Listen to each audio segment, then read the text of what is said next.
Um lugar que representa o novo luxo hoje. Sua casa. A minha ou a sua? A sua eu não conheço. Um erro comum em projetos de alto padrão. Buscar ostentação. Eu ia falar a mesma coisa, mas é o excesso. Como é que você está enxergando, quando você conversa com os investidores institucionais e tudo mais, a atratividade do Brasil? Sejam bem-vindos ao primeiro episódio do Terrai Podcast. Eu sou Jorge Oheimer. Eu sou Marcos Barcelos e hoje vamos falar de um tema surpreendente. Novo luxo, a busca pelo silêncio, autenticidade e minimalismo. Temos dois convidados e eu vou apresentá-los. Eu preciso ler, porque o currículo é vasto. Temos o prazer de receber aqui a Paula Muniz. A Paula é executiva com mais de 30 anos de experiência na indústria hoteleira, com a trajetória sensacional construída com grandes multinacionais como Hyatt, Hilton. Ao longo da carreira, ela atuou em posições de liderança, vendas, marketing, com responsabilidade direta sobre o resultado de grandes operações. Nos últimos 15 anos, a Paula esteve à frente do planejamento estratégico, desenvolvimento imobiliário hoteleiro para o Cone Sul, liderando a expansão de marcas internacionais em países como Brasil, Argentina, Chile e Uruguai. Quanta coisa, hein, Paula? Hoje, a Paula atua no grupo Banyan Group, que é detentora da marca que todos conhecem muito bem, é uma paixão, que é o Banyan Tree, uma das referências globais em hospitalidade de ultraluxo, trazendo uma visão ainda mais aprofundada sobre a experiência do território e esse conceito do novo luxo, certo? Exatamente. Tem uma atuação muito forte junto a investidores institucionais, fundos e grandes players do setor, conduzindo negociações complexas de longo prazo e estruturando projetos de crescimento em diferentes mercados. Paula, é um prazer ter você aqui com a gente. O prazer é todo meu. Obrigada pelo convite. Muito obrigado. E junto com a Paula, temos também Luca Imperatore, que é arquiteto urbanista, formado pela Mackenzie, sócio fundador Hierarchy, escritório de atuação bastante relevante em projetos arquitetura, urbanismo, desenvolvimento, sempre com uma visão integrada entre a arquitetura, o território, que é um assunto super em voga, e o desenvolvimento sustentável. Ao longo da sua trajetória, Luca construiu uma atuação muito consistente em diferentes segmentos, como hotelaria, urbanismo, indústria e varejo, e com destaque especial no mercado automotivo, onde já liderou e executou mais de 400 projetos, incrível, entre concessionárias e plantas fabris. À frente da Hierarchy, está diretamente envolvido em implantação e expansão das marcas globais como Porsche, McLaren, Audi, Jaguar Land Rover e com responsabilidade em toda a região da América Latina. É um prazer também, Luca, ter com você aqui com a gente. Obrigado. Eu vou começar com uma provocação. Porque a gente fala esse tema do novo luxo, todo mundo fala, o que é o novo luxo, né? Afinal de contas, quando vocês escutam novo luxo, como é que a gente consegue tangibilizar isso? Paulo, por favor. A gente tem ouvido muito que o novo luxo ele é mais simples. E, na verdade, o novo luxo ele não é mais simples, ele é mais consciente. E dentro desse mais consciente engloba muitas coisas, né? A maneira nova que as pessoas definem o que é o relaxamento, o que é o time off, o que é deixar o dia a dia. E aí vem que isso impacta o turismo no geral, não especificamente o luxo, mas a gente, quando fala de luxo, que antigamente, que aí a gente acho que vai entrar a transformação, o novo luxo a gente está falando porque ele é novo, então assim, o luxo ele estava muito, muito ligado a excessos, né? E por isso as pessoas hoje falam, então quer dizer que o novo luxo é ser mais simples, é estar em um ambiente mais simples.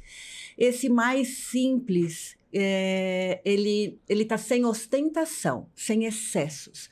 É um luxo consciente. E aí eu acho que a gente vai desenvolver em cima disso. Até o tema fala, né? Silêncio e ser minimalista, né? Você ter como a Paula falou, não é a simplicidade em si, mas é você ter o mínimo, menos é mais, a história do menos é mais, e ser capaz de se identificar com aquilo. É muita autenticidade também, né?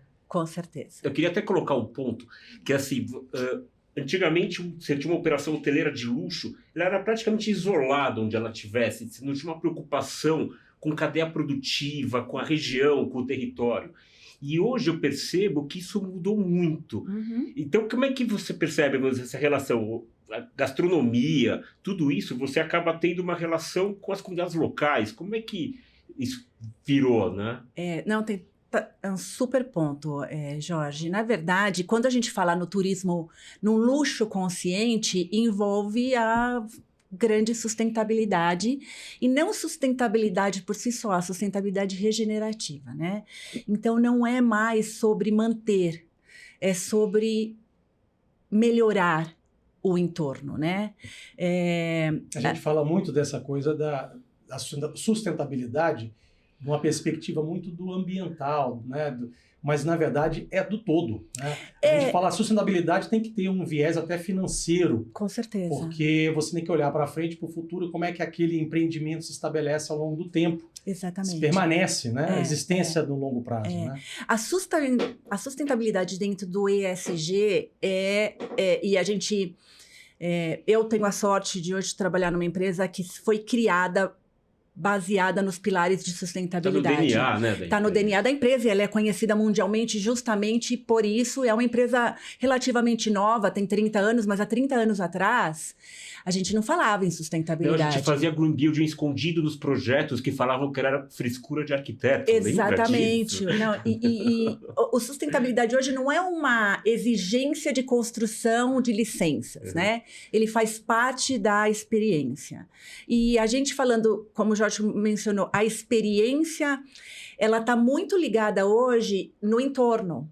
E esse entorno envolve sustentabilidade regenerativa, que é fazer esse entorno fazer parte do dia a dia do hotel. Então, antigamente, entrando na questão antigamente, o que mudou no luxo, uma pessoa ia para um hotel de luxo e ela não queria nem ter contato com afora, né? O que estava fora daquelas paredes ou daquele mundo do luxo. O luxo era só ali dentro. E hoje, a sustentabilidade regenerativa, ela existe também para que o entorno faça parte do hotel, para que o hóspede, quando ele está buscando um luxo, hoje ele está buscando uma experiência da onde ele está.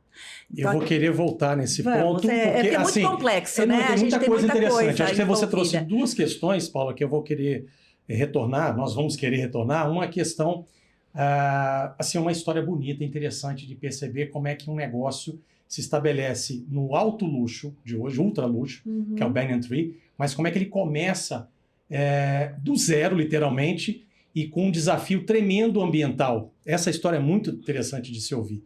E a segunda questão, realmente, eu vou passar a palavra para o Luca, que é a história assim, por que é que a gente fala do novo luxo? O luxo antigo, ele deixou de existir, porque a gente fala assim, é mais simplista, ou traz uma simplicidade, uma autenticidade. Você trabalha diretamente com uma cadeia do luxo da ponta, mas também muito relacionada à ostentação. Sim. Porsche, McLaren, Jaguar Land Rover. Acabou, então, o luxo antigo, ostentação? Como é que é? Não, eu não entendo dessa forma. Como foi falado aqui já pela Paula, a gente está num momento de transição. Então, você tem a ostentação, o luxo, ele sempre teve relacionado, a palavra luxo, com esse significado da ostentação e de uma exclusividade. Então, a exclusividade, ela ainda está presente no novo luxo. Então, são lugares... por exemplo, hoje Paris, esses grandes roteiros, vamos dizer Paris, que antigamente eram o luxo, as viagens de luxo, hoje elas são acessíveis, tanto que você viaja para a Europa ou lugares mais consagrados, Lisboa, está tudo muito lotado, muito saturado. E eu acho que essa saturação, então assim, o luxo sempre buscou exclusividade. Então eu entendo assim, marcas e algumas marcas aí, falo de automóveis ou mesmo outras, né, passam às vezes por uma crise de identidade, no qual ela busca uma venda de um volume um pouco maior e aí perde o DNA, perde o fato da exclusividade. Então, existe marca de carro, por exemplo, que ela escolhe para quem que ela vai vender. Então, eu não, mesmo que eu tenha o recurso que eu digo o dinheiro, as condições de comprar, eu não estou apto a comprar.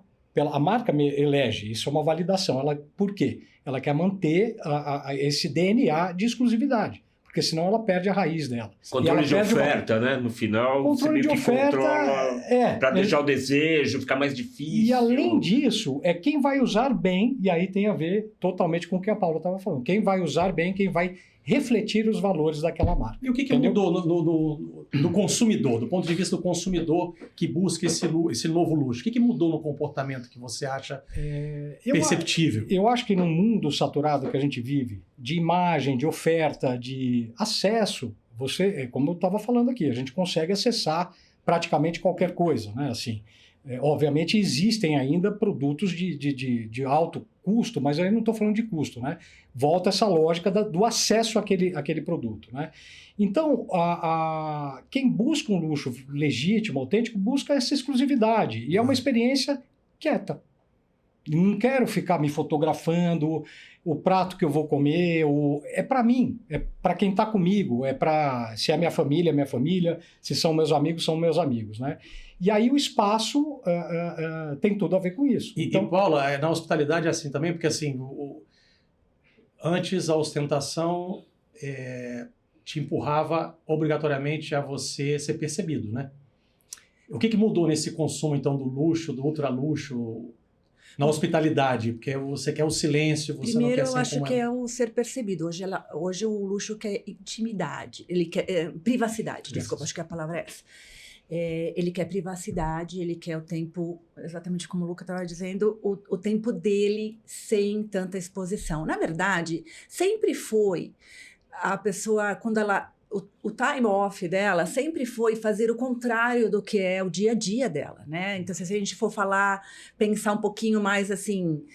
Essa é uma reflexão boa. É uma reflexão, fuga, né? Exato. Então, assim, hoje... No seu dia a dia, você tem excesso de informação, você tem excesso de exposição, você tem excesso de coisas para fazer. Então, na hora que você está descansando, aquela famosa frase que, nossa, agora eu vou tirar umas férias das minhas férias, não pega mais, né? Porque a pessoa ia fazer uma viagem e ela tinha que cumprir um roteiro de 1000 coisas e para validar aquela viagem. Hoje, a pessoa busca principalmente no luxo, mas o luxo é uma maneira de viajar diferente na questão financeira, mas a pessoa, quando ela viaja, no geral, hoje, ela está buscando, como ela sempre buscou, algo diferente do que ela faz no dia a dia. Né? A experiência. Então, assim, uma das coisas bem pontuais para te colocar nas redes hoteleiras, e que isso impacta muito, principalmente as grandes redes que ganham em escala.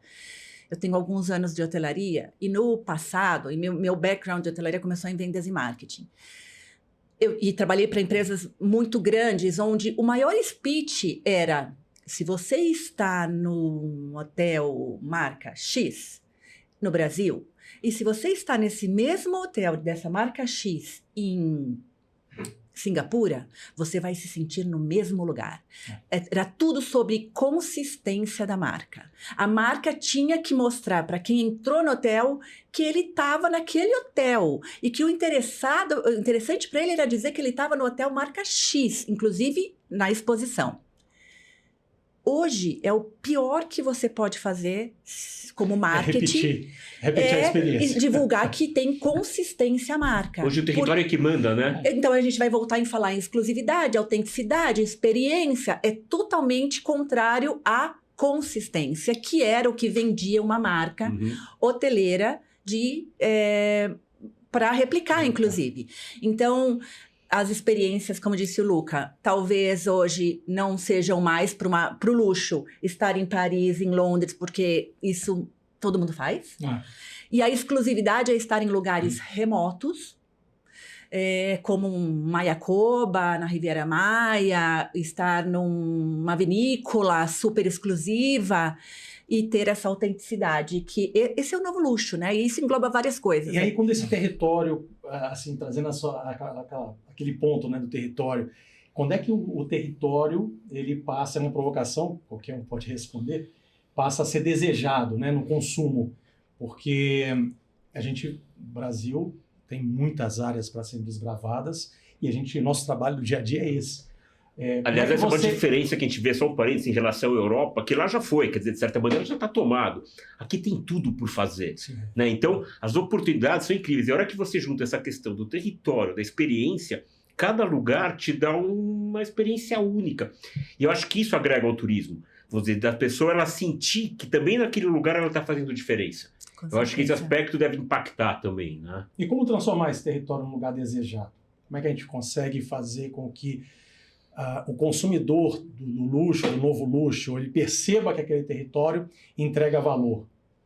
Eu acho assim, a integridade da proposta. Então, assim, é reconhecer naquele local, porque a gente, quando viaja pelo Brasil, já tivemos no Piauí, assim, em função desse trabalho do segmento automotivo, a gente viaja o Brasil inteiro. E para o pessoal de São Paulo, você fala, pô, Piauí, Maranhão, pô, soa meio esquisito. É distante, mas né? é de uma riqueza cada lugar desse. E as pessoas, assim, de uma riqueza brutal, enorme. A gente precisa entender, olhar aquilo, saber olhar e entender, e ter essa... Não vou dizer simplicidade, mas assim, tá de peito aberto para entender. Humildade, né, Luca? Eu acho que seja. Até para poder aprender do lugar, né? A humildade que eu digo é no sentido de não sou dono da verdade, de sempre querer aprender. Eu acho que você precisa ser humilde para aprender ao longo da vida, né? Porque se você acha que você sabe tudo, acabou, você não aprende. E você tem essa consistência do território. Então, aí, porque você começa a enxergar esses valores do território. Então, o valor de uma produção, seja artesanal, de uma culinária local, que só tem lá, você só comeu lá. Então, quando é muito comum, provavelmente para Paulo acontece a mesma coisa. Você vai visitar um local, o cara, não, eu vou te levar no melhor restaurante francês daqui. Fala assim, meu, você tem assim, né? Uma muqueca. Você tem o boteco então, da Lapa, né? Aquela história. Onde os locais vão, né? Eu quero ir no lugar... E hoje o turismo reconhece isso, né? Eu quero ir no lugar onde os locais vão e não mais só os turistas estão, né? Exatamente. E aí você valoriza a cadeia produtiva local, quer dizer, é desenvolvimento isso. Então, mas aí você começa... Tem um caso muito emblemático com relação a isso, que foi uma primeira vez que eu fui para o Espírito Santo faz algum tempo. Na verdade, muito, mas eu não queria falar, né, que a gente estava comentando aqui. E foi isso. Não, porque você quer comer carne, uma massa, isso? Eu falei, eu venho de São Paulo, né? Então a gente tem essas opções. Eu falei, eu queria a famosa muqueca capixaba. O cara falou para mim, um empresário grande, ele falou assim, você se incomoda com o ambiente, porque é um lugar ali que não tem piso, é terra batida. Eu falei, me importo zero. Tá bom. Pegou o telefone, dona fulana, olha, tô indo com tantas pessoas e coisa e tal. Tá bom, pode vir daqui 1h30 e tal. Fomos lá. Andou, saiu da cidade, uma casinha, numa praia, só essa casinha, um visual, assim, umas cores maravilhosas e coisa, né, assim, e uma comida... Eu dei vexame lá, porque eu não conseguia, né, assim, né? Muito... E assim... Pé na areia? A experiência. Isso eu tô te... Pé na areia. Curuca. Você foi no Curuca. Talvez seja. Essas coisas a gente nunca esquece. Pois é. Eu não lembro. Não, já ficou talvez famoso seja. aqui. Talvez seja. Mas e aí, voltando àquilo que eu estava falando, quer dizer, você perceber isso como um valor, hoje tá aí. Quer dizer, as pessoas começam a reconhecer isso e falam, cara, é uma experiência única. O que a gente está dizendo, então, é que o consumo mudou e o consumo mudando, a gente precisa pensar, por exemplo, não só o território, mas o que vem após o território, são as construções, os serviços, etc., tem que entregar essa autenticidade. Coerência. A coerência. A integridade da proposta. Que é a história que você estava falando há pouco, que você chegar no mesmo hotel, em qualquer lugar do mundo... Antes era uma consistência você manter uma ostentação do luxo. Hoje, se você fizer igual, você não atrai ninguém. É curioso porque isso impacta totalmente no mundo de vocês, arquitetos, onde o luxo, que a gente fala, ostentação e tudo mais, é lógico que quando você estava trabalhando um desenvolvimento, a gente não está falando de tanto tempo atrás, não. A gente falava, por exemplo, em requerimentos mínimos, né, da marca, que as marcas costumam dividir para ver se o projeto está de acordo, não está de acordo. Obras de arte, importadas, ou peças importadas, utensílios importados Que dentro você qualificava com esses elementos, entre aspas, pode ter uma qualidade enorme, mas ali fica quase pasteurizado. Porque Não, ele e que podia estar em qualquer tinham que lugar, ser né? reconhecidos como, Sim. né? Porque fazia parte do luxo. Sim. Então, eu recentemente estava num painel e a gente estava discutindo esse mesmo assunto que a gente está discutindo aqui, sobre luxo, e estava o representante de dos hotéis maior luxo no Brasil, que passou por reforma, e ele estava dando o exemplo, inclusive, de que nenhuma das peças e nada do projeto de reforma, de um investimento bastante grande, era importado. Tudo local. Então, a Banyan tem dentro dos pilares da marca, ela tem uma que a gente chama de gallery, que dentro que não é mais um coffee shop, não é mais antigamente tinha um outro nome, não me lembro agora, mas no lobby tem que ter um gallery, que são os artesãos locais. A identidade local. Mostrando a sua arte. Sim. Porque o hóspede hoje busca isso, essa conexão, né? Então, se por um lado as pessoas falam, as licenças e todos os certificados de ESG, isso encarece, é difícil. Enfim, a gente ouviu muito esse discurso. Tem um outro lado também, porque isso você sente, que é essa experiência dos certificados. No final da linha, isso é para sentir. O que você vê foi minimizado o custo. O resultado... Esse importado, essa ostentação, o dourado e o prateado, né, que eram... Então você tocou num ponto aí muito importante. A gente estava falando sobre esse assunto ontem com um empresário, produtor de vinho e tal, que a gente falando sobre o processo construtivo e falando dos certificados ESG, que são demandados. Assim, o Brasil ainda está um passo atrás, alguns passos atrás, né? Mas existem protocolos, inclusive, da hospitalidade sustentável lá fora já, que as pessoas, os hoteleiros assinam, né? São alterações que vão acontecendo ao longo do tempo para não ser algo muito taxativo, né? Porque acaba tendo investimento. Mas o resultado na ponta, ele acaba reduzindo ou pagando o investimento, né? Porque você cria mecanismos sustentáveis financeiros que requerem menos investimento em aquisição de mobiliário, de equipamentos e até de logística, porque a gente está falando de...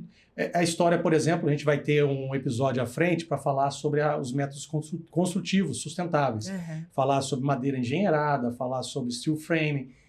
Tudo isso, na ponta do lápis, ele reduz custo. Claro. Se você olhar só a construção puramente, você fala, nossa, é mais caro, 2 vezes mais caro. Hoje os métodos estão tão simplificados que você fala assim, reduzir 30% de desperdício, pagou a conta. Entra carbono, entra essa questão em relação ao licenciamento, tudo que você... Imagina, 1 ano a mais, porque a construção ela impactou demasiadamente uma comunidade. 1 ano a mais para lançar um produto no mercado. Qual é o impacto disso? Receita, lucro cessante. Você deixou de ter um lucro ali, né? E fora que assim, o corretivo sempre sai mais caro. Então, é o que a gente sempre falou e sempre aplicou no escritório, muito antes inclusive, acho que de ter a palavra sustentabilidade como ela veio, né, na verdade, assim, para esse ambiente. Então, a boa arquitetura, ela não custa mais caro, pelo contrário. E se eventualmente você requer um investimento ali momentâneo um pouco maior, ao longo do tempo, mas isso... Você vai falar em hotelaria, a parte de manutenção é um custo elevadíssimo, entendeu? Então vamos pegar agora e fazer uma provocação aqui, porque eu sou economista, né? Os arquitetos que vão ter que responder essa. Agora que eu vou tomar um café, então. Economista ou vinho, né? Ou vinho. Aqui no canto como sair a daqui. pergunta é o seguinte, e aí é para falar da estética arquitetônica mesmo, porque... até o consumo do luxo anteriormente, você tinha que ter uma assinatura e uma estética extremamente autoral e de ostentação de alguma maneira, né? E a gente veio observando ao longo do tempo que a arquitetura mais contemporânea ela começou a se esconder no natural. Ela foi humanizando. Foi mais humanizado. Exato. Então eu queria ouvir de vocês, porque impacta depois no consumo da hospitalidade. A gente vê imagens como essa ao redor do mundo, são coisas muito autênticas, né? Mas cadê o traço egóico dos arquitetos? Eu vou falar assim de uma forma provocativa, tá? Eu acho assim, então, o arquiteto existe ainda, obviamente, né, profissionais que trabalham dessa forma extremamente autoral. A gente sempre entendeu a arquitetura como um meio de criar abrigos adequados às suas funções e ao local que elas... Como resultante. Como né? resultante. Então, outro dia eu estava tendo uma conversa bem interessante sobre inteligência artificial, o impacto disso na arquitetura e tudo mais. O que eu acho? Assim, o ego é uma coisa que você precisa tratar, né? Então, mesmo. Vamos entrar agora em psicanálise. Não é minha área, mas eu acho... O arquiteto tem um pouco, né? Ele tem que lidar com isso. Mas a gente vai falar de bem-estar e saúde mental também na hospitalidade. Então, eu acho que tem um pouco disso. E assim, a hotelaria tem que lidar muito com o ego de cliente, né? Quando o cara tá lá, é delicado, isso é difícil, entendeu? Então, assim, a nossa atuação profissional, desde sempre, a gente entende como um trabalho coletivo. A arquitetura, o resultado da arquitetura não é meu, não é pelo fato de eu ter feito um traço, um desenho, alguma coisa assim, que aquele projeto é meu. Aquele projeto é resultado... Se nós todos estamos... É para alguém, é para resultado algo, de né? todos nós, é resultado de quem está construindo, entendeu? É um pacote de coisas. E tem essa coisa hoje do respeito ao território. Né? Então, isso é fundamental. Aí que eu estava falando da história da inteligência artificial. Então, assim, hoje, você entrar lá, qualquer um aqui, não precisa ser arquiteto, me cria uma imagem de um lugar assim, assim, assado. Vai aparecer uma imagem. Isso é arquitetura? Não é arquitetura. Aquilo é uma imagem artificial, tá, de alguma coisa. Então, e eu fui provocado com relação a essa questão, mas pô, o trabalho, o projeto é uma coisa que pode sistematizar e coisa e tal. Eu falei, sim, só que, aí que tá, o traço do arquiteto, vamos dizer, do bom arquiteto, é o imponderável. Então, e aí tem a ver com o local. Então, quando você vai para um local, é uma montanha que você está vendo, é um vale, é um rio, é o som desse rio, é da onde vem o sol, para onde ele vai, o vento, toda essa condicionante que é o terroir daquele projeto. Estou falando de terroir até para ter essa... É o terrain. É o terrain. E ele é único. Então aquele projeto tem que ser único. Entende? Sim. Então, o efeito assim, sinestésico que isso provoca, quer dizer, a sensação da pessoa, quando tem essa coerência toda, é de quase que entrega mesmo, ela absorve tudo aquilo. É isso e volta o raciocínio que a gente estava tendo, da legitimidade, da integridade da proposta. Então, eu pegar um projeto egóico, né, assim, não, eu faço isso aqui, e colocar né, porque aí você vai vendo réplicas, né, em vários lugares diferentes de um projeto que tem a linha do autor. Enfim, é um caminho. Mas eu acho que ele... E as pessoas às vezes, não, esse é o projeto do fulano, então reconhece como luxo e coisa e tal. Eu já acho, então assim, projetos que hoje você não percebe a autoria do cara, eu acho que são projetos mais felizes. Até tem um exemplo desse caso super engraçado. Uma amiga da minha mãe contratou um desses arquitetos super autorais, design e tal. A casa dela é um projeto premiado. E aí, numa conversa, ela falou, cara, eu queria que aquele cara morasse naquela casa. Impossível. A casa não é para mim. A casa tá linda na revista, tá linda no prêmio. Mas eu, ser humano, morando aqui, não funciona. Então, quer dizer, acho que esse é um problema dos projetos egóicos, vamos dizer. O arquiteto projeta para ele e para se expor através do projeto. E ao contrário, é o que o Luca falou, a hora que você tira a identidade do arquiteto, não que não tenha que ter personalidade o projeto, mas a hora que você tira a questão do ego, prevalência, né? A prevalência, essa é a função do arquiteto, é trabalhar para o mundo, para o planeta, para as pessoas, quer dizer, e no caso da arquitetura regenerativa, vamos dizer, do turismo regenerativo, é fazer com que as coisas melhorem mesmo, quer dizer, você provocar, aliás, essa é uma diferença, né, da sustentabilidade para o regenerativo, porque a sustentabilidade é você ter um negócio sustentável, manter o equilíbrio. O regenerativo é uma expansão, quer dizer, é aquilo agregando de forma positiva para o desenvolvimento regional das pessoas. E uma espiral positiva, né? Uma espiral positiva. Ela vai sempre numa crescente. Que a sustentabilidade, ela era... Para mim, a melhor definição foi a sustentabilidade por si só é manter. A sustentabilidade regenerativa é melhorar. Isso.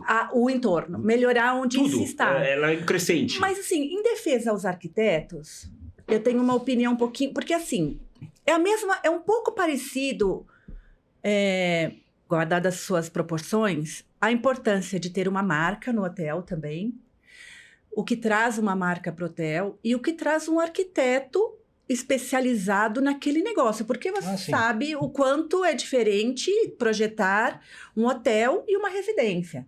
A gente já teve experiências aqui no Brasil, hotel que contratou arquitetos muito especializados em residência e a manutenção daquele dia a dia virou um pesadelo para as arrumadeiras, por exemplo. E isso atrapalha muito a operação do hotel. Sim. Então, assim, aonde que eu quero chegar? O ego não é bom para nenhuma profissão, né? A gente começou com essa história. Mas o arquiteto que entende o que está sendo buscado, ele acaba tendo o nome dele e a assinatura dele está ligada a isso, né? A gente, como uma marca internacional, e a BNN, ela fica baseada na Ásia, mas ela é global, a gente gosta muito de trabalhar com a combinação do arquiteto, às vezes internacional, que é indicado por nós e que entende a empresa, entende a filosofia da marca. Isso não quer dizer replicar, mas entende. E um local que é sumamente importante, porque... Conversar com o território. Entender o processo. Então, assim, essa combinação de dois talentos que entendem as duas pontas fazem todo sentido. E tá tudo bem que tenha uma identidade, mas que guardada sempre o que é hoje é buscar autenticidade, o lugar. Eu li outro dia uma outra coisa sobre wellness. Todo mundo fala muito em bem-estar. E o wellness deixou de ser, eu vou falando sobre o novo espaço, né? Deixou de ser uma descrição de spa e se tornou uma definição de espaços desenhados. É conjunto, é o ecossistema, que é né? o bem-estar. Isso. Então, assim, a pessoa está no lobby, ela tem que sentir isso. Falando em hotelaria. Ou acho que isso replica para o negócio também, qualquer negócio. Sensorial como um todo, exatamente. Né? É o sensorial. Porque o wellness estava totalmente ligado a spa. Eu tenho que ir no spa fazer uma massagem. Que é é um pouco que da sustentabilidade, que a galera associa a sustentabilidade à natureza. É muito mais amplo. Muito mais. E o wellness se tornou muito mais. Hoje, o arquiteto trabalha com wellness em tudo. Né? Porque o bem-estar é a definição de espaços hoje. A pessoa tem que se sentir parte daquilo e pertencer àquilo. E isso dentro de um hotel é... Não, tanto que a gente tem tá exemplos, vamos dizer, de projeto que a gente até brinca, a gente chama de projeto healing. Porque o conjunto traz tanta benécia para a pessoa que melhora a saúde, quer dizer, ela sai de lá mais elevada do que ela entrou. É verdade. Paulo, eu concordo, mas aí você tocou num ponto importante, que é exatamente o que eu estava falando. Quer dizer, você tem um arquiteto que pensa dentro daquilo, com aquele local, e tem uma parceria com o arquiteto local. Coisa. O ego não pode... não é a prevalência, né? Não é a prevalência. Porque você ter originalidade e colocar até a sua marca, ok. Mas que isso seja percebido no contexto, né, do todo. É isso. A marca é o quê? É exatamente, olha, é o cuidado que você tem com a funcionalidade. Eu dei aula um período, né? Aí vinha lá projetos de tudo e tal, não sei o quê. E eu falava assim, e a minha pergunta sempre era essa: e como é que faz a faxina disso, daquilo e coisa? Ah, professor, não sei, porque isso... Ficou bonito. Então, assim, teu projeto não está resolvido. Aliás, a gente cansou de dizer, nossa, aquele projeto você está entende? ali. Nesse sentido, eu acho que assim, você coloca uma coisa muito importante. Para o que eu estou fazendo isso? Então, e aí está de novo a humildade que o Jorge tinha falado, entendeu? De você parar e aprender. Então, assim, uma característica do escritório, a gente é muito diverso em termos de projeto, tem uma variedade muito grande. E é esse constante aprendizado mesmo. Então, já fizemos hotéis e é isso, senta, estuda, escuta, vai lá na operação, investiga. Isso tudo é bonito, né? É bacana, porque você tá crescendo pessoalmente e, a partir daquilo, você contribui para que o negócio fique ainda melhor, entendeu? A gente gosta de pegar um exemplo, né, nessa história do novo luxo, que a gente falava assim, olha, pouco tempo atrás, você saía de São Paulo, pegava um carro, um avião e tal, e ia se hospedar num hotel com características americanas, com características europeias, no interior do país, né, ou na praia. E aí você, eu estou me sentindo em Paris, estou me sentindo na Riviera, enfim. Hoje tudo que se quer é menos isso, né? Então hoje eu vou para Mantiqueira, eu vou para uma praia, eu quero a autenticidade daquele lugar. Quer sentir lá. Eu quero me viver o sentir local. lá, né? Não só para o estrangeiro, que acho que ele consome isso, e a gente tem que cada vez mais aumentar a nossa exposição ao estrangeiro que vem turistar no Brasil, né? Falar de turismo, porque ele já faz esse tipo de turismo regenerativo, o turismo já consome esse alto luxo de experiência há muito tempo, né? A gente está começando agora essa história, mas a coisa mudou. E eu acho que o grande senso agora é exatamente que os serviços que vêm antes da entrega do produto ao mercado se adaptaram a isso. O arquiteto, o creative design, as marcas hoteleiras, porque o consumo já mudou de fase. Quem não absorveu, não vende mais. Claro, Né? claro. E aí taxa de ocupação vai lá para baixo, né? Exatamente. E aí, falando sobre marca, né? Porque a gente fala, o remoto, né? Também valida muito esse remoto, muitas vezes, quando a pessoa é um loyalty, tem uma lealdade com a marca e fala, poxa, quando você está falando, a gente tem belezas no Brasil que é exatamente o que o luxo quer, mas o brasileiro mesmo não reconhece. Exato. Mas tem que ser, a gente sempre fala que tem que ser um remoto difícil de chegar, o suficiente, mas não um pesadelo. Né? Então, esse é um dos grandes desafios que a gente... experiência, até para aquelas exatamente. Então, a gente coloca normalmente aí, 1h30 do aeroporto, a não ser que você tenha um passeio de barco para chegar, mas assim, tem que ser uma experiência também a chegada e não um pesadelo. E esse remoto, que quase todos os hotéis que são de lazer da Banyan são remotos, a não ser os urbanos, faz parte do que o novo turista está buscando, uma autenticidade, uma experiência e tal. Então, assim, também tem essa validação muitas vezes, que acontece no negócio de vocês. Quer dizer, foi o arquiteto tal que fez. Eu gosto do estilo dele. A Banyan tá lá. Banyan Tree montou um hotel num lugar remoto. Criou um destino. A hotelaria de luxo, hoje você falou tudo, ela não quer ser mais uma opção num destino já conhecido. Ela quer criar um destino. Então, as pessoas vão não é que ela já ia conhecer aquele lugar, ela sabe que aquela estrutura está feita naquele lugar que é lindo e que ela pode confiar na marca, eventualmente não, no todo o design que foi feito, assinatura. Aí entra todas as marcas que validam o projeto também. Aliás, né? eu acho que essa questão da individualização de cada um traz até uma vontade, um desejo do teu cliente. Eu quero ir no Banyan daquele lugar, porque ele tem aquelas características. Eu quero ir no Banyan daquele outro lugar, porque, enfim, o olhar do Banyan em relação ao lugar e como você interpreta o território e responde a isso, né? Exatamente. Eu gosto de um termo que as pessoas usam hoje, que é o Whycation. Já ouviram esse? Que não é Whycation, em vez de vacation, né? O porquê eu tô tirando férias? Para que eu tô tirando férias, né? E as pessoas... Essa é outra coisa que mudou. E a gente já falou no começo, inclusive. As pessoas iam fazer uma viagem com um checklist de coisa que tinha que fazer, que tinha que conhecer. O famoso, vou tirar as minhas férias agora para descansar. E hoje as pessoas buscam, quando a autenticidade, ir num lugar, muitas vezes remoto. E esse why é conhecer o entorno. Lidar com o entorno. Outra coisa que mudou muito no luxo é que o serviço era muito mais formal, muita gente... as pessoas chegavam no luxo e falavam, nossa, eu cheguei e tinha... As pessoas gostavam de fazer essa pergunta no luxo. Quantos funcionários por apartamento tem aqui? Nossa, são 20 para só me atender. Não, mas assim, não é esse o cálculo, mas a hotelaria faz isso. Quantos funcionários para um apartamento? E hoje ele quer uma autenticidade de quem está servindo ele, com o famoso empowerment, com responsabilidade, né, desse funcionário. E ele quer sentir essa pessoa também. Ele quer ter essa experiência sem tanta formalidade, sem aquele...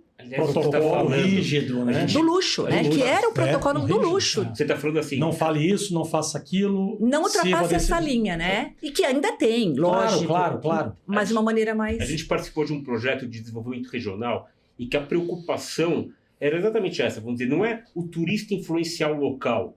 é o local ou influenciar o turista? Quer dizer, o turista vai lá para aprender, ele vai lá para sentir. Exatamente. E é uma troca, porque Sim. o turista vai, ele deixa, quer dizer, traz, leva recurso e recebe tudo aquilo. Então, essa abertura para receber tudo aquilo, eu acho que vamos dizer, faz parte da experiência. E a gente percebe até, vamos dizer, em casos de sucesso, de divulgação, as pessoas divulgam muito mais quando tem uma experiência completa desse jeito.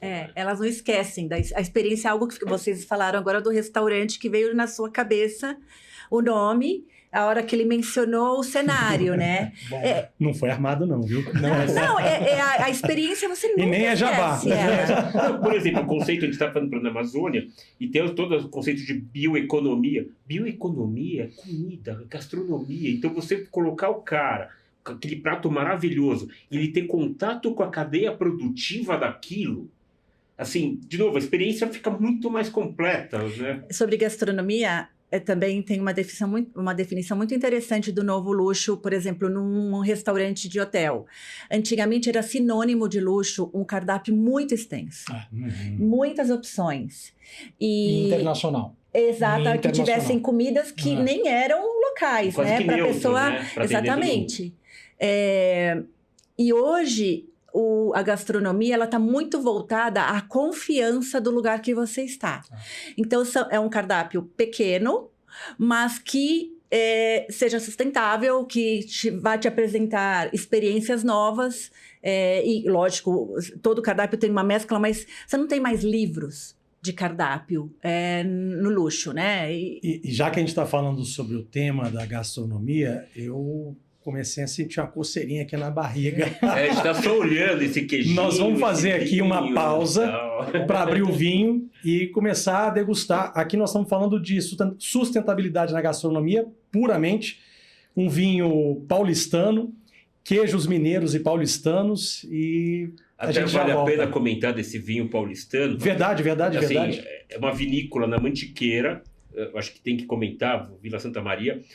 Todos os funcionários deles, que variam de 75 a 150, depende da época e vindima e tal, não moram a mais de 5 quilômetros de lá. Quer dizer, por conta da gastronomia e a operação rural, quer dizer, da experiência com o turismo e no turismo, eles conseguiram manter uma população local. Eles têm enólogos de lá. Quer dizer, então, olha o que isso representa em Olha termos a sociais. autenticidade do terroir, do terrai.